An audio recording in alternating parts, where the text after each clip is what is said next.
નમસ્કાર, હું આપનો ઉમેશ મકવાણા, બોટાદ ધારાસભ્ય. આવતીકાલે 1 મે એટલે કે ગુજરાતનો સ્થાપના દિવસ છે અને આપણી સૌ ગુજરાતની જનતાને આ સ્થાપના દિવસ 65મો સ્થાપના દિવસે હું ધારાસભ્ય તરીકે આપને ખૂબ ખૂબ શુભકામનાઓ પાઠવું છું અને સાથોસાથ મારા આમ આદમી પાર્ટીના કાર્યકર્તાઓને વિનંતી પણ કરું છું કે આવતીકાલે આપણે ગુજરાતની સુખ, સમૃદ્ધિ, શાંતિ અને સલામતી માટે એક દિવસનો પ્રત્યેક ઉપવાસ હું કરવા જઈ રહ્યો છું અને આ પ્રત્યેક ઉપવાસમાં આપ સૌ જોડાવ તેવી વિનંતી પણ કરું છું.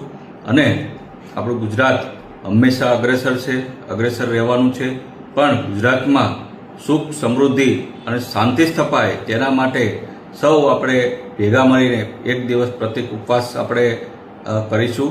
આપ ઓફિસમાં હો કે ખેતરે હો, જ્યાં પણ હો, આપણા ઘરે હો, આપણે એક દિવસનો ઉપવાસ કરી ગુજરાતમાં સુખ, સમૃદ્ધિ, શાંતિનું વાતાવરણ જળવાય તેના માટે આપણે ઉપવાસ કરીશું. અને આપણા ગુજરાતીઓને પણ વિનંતી કરું છું કે આ ઉપવાસમાં મારી સાથે આપ જોડાશો. જય જય ગરવી ગુજરાત, ભારત માતા કી જય.